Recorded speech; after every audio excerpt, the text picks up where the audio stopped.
Hey folks, welcome back to the channel. This is part 2 of my series in starting a little nursery on my property.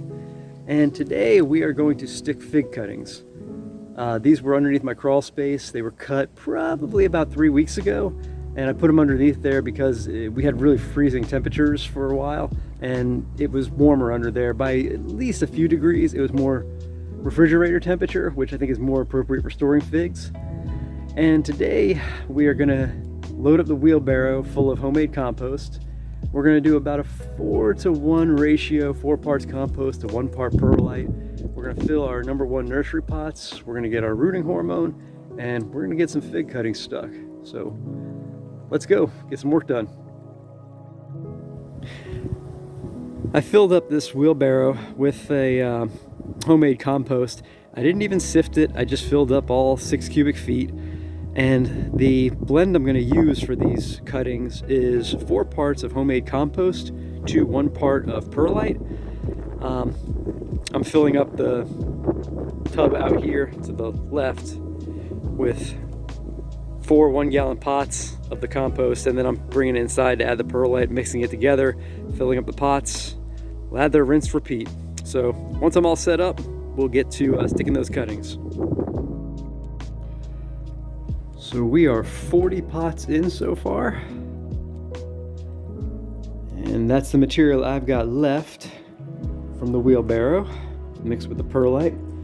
And I'm hoping to get our 10 pots done, so that would tell me that 1 wheelbarrow load of compost gets me 50 pots worth of potting mix.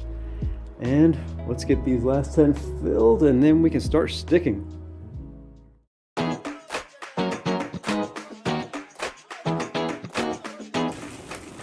We've had a really windy day here today, and the greenhouse is still standing, so really happy about that.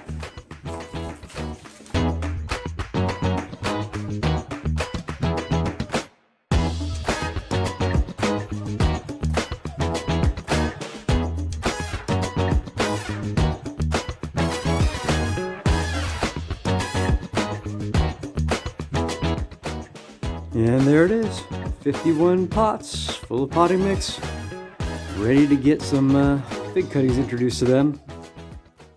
Okay folks, this is the start of laying out my cuttings. I counted out 51. You're gonna see some of these are pretty thick and gray. This is older wood. I've never actually tried to propagate fig cutting of this like age and thickness before, so we'll see how that goes. I'm excited to see how he does, because if he actually does decide to throw out roots, probably gonna be a pretty strong tree. And then this is the typical size I've done in the past, a little thinner, closer to maybe a Sharpie, or a little thicker than a Sharpie. But yeah, I'm gonna start with some of the older ones that I've got and some of the bigger ones, and then tomorrow I'm gonna get to the rest of these guys. There's a whole lot in here. We'll get them stuck and in the greenhouse. So let's get working. All right, folks. So what we're gonna do, process-wise, we're gonna get the cutting. We're gonna go ahead and score the bottom of it a little bit, expose some of the cambium layer. We're going to paint it with Clonex. It's a rooting hormone. We're going to dibble a hole in here, probably about 1 inch from the bottom. And actually, if I want to know how far that's going to be, that means I'm going to go ahead and go right to that level right there with my dibbler. And when I stop there, I'll know that I'm about 1 inch from the bottom. And then we're going to stick the cutting. And yeah, I think this is going to work really well. And I don't think I'm going to water them in today after I'm done sticking them. I think I'll wait until tomorrow so that the rooting hormone can really absorb and not get washed off during the watering in process. Yeah, I think that's good. Let's get to work.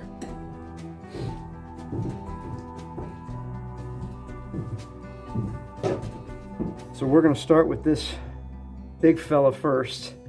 I've got a leaf scar. I know it's the bottom. When I put them away, I actually waxed the top beforehand, so I Now I'm not going to soak this in water ahead of time.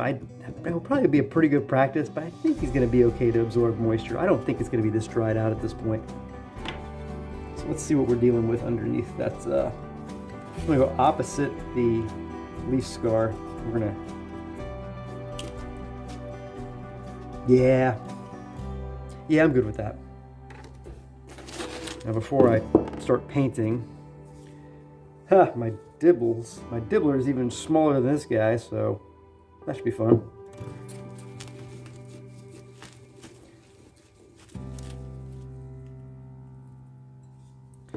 And I'm looking to bury him to at least get this node, that node, beneath the soil line. Yeah, that should work. So let's see what it's like using rooting hormone. This is purple in color, so I can actually see what I'm doing. Give him a bit of a paint. Paint the bottom. Man, gardening and arts and crafts coming together as one. Now I know this variety, Celeste, seems to root pretty readily without needing rooting hormone. So I'm not too worried about getting a really thick, crazy layer going. I really just want to get something on it to give me a bit of insurance. Plus, the less I use, the longer it lasts, the cheaper it is that way. So let's see if this guy can...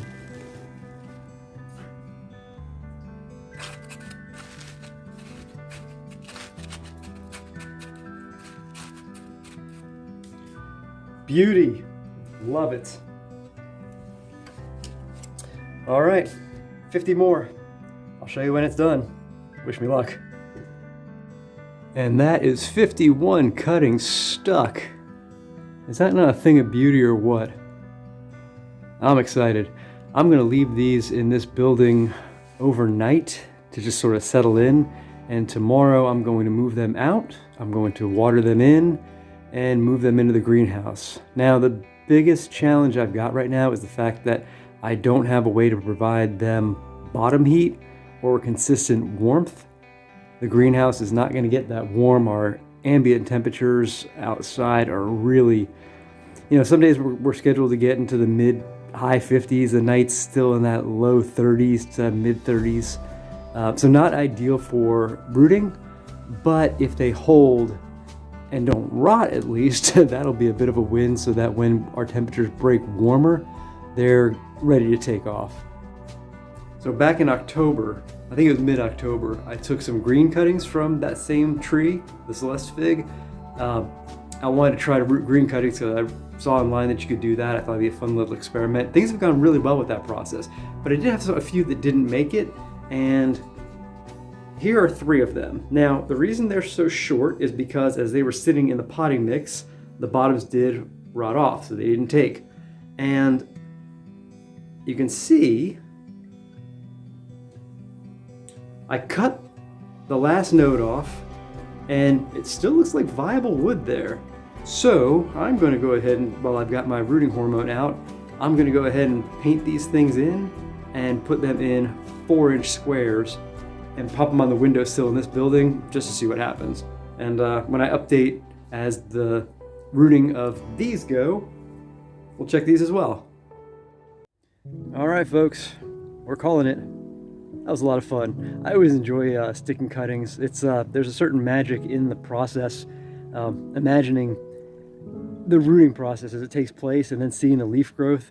It's just super rewarding. To me, there's just it's one of my favorite parts of gardening is the cutting and rooting process. So I hope you enjoyed your time here today, and yeah, tomorrow I'll get these things out, we'll get them watered in, put them in the greenhouse, and when I do the next round and that's done, we'll go through the greenhouse so you can see how everything looks. And then we wait and see, and hopefully, I'm hoping about 60% rooting success. I would think that would be for someone who's just starting out in this, that would be a huge win. So until next time, take care, and thanks for watching.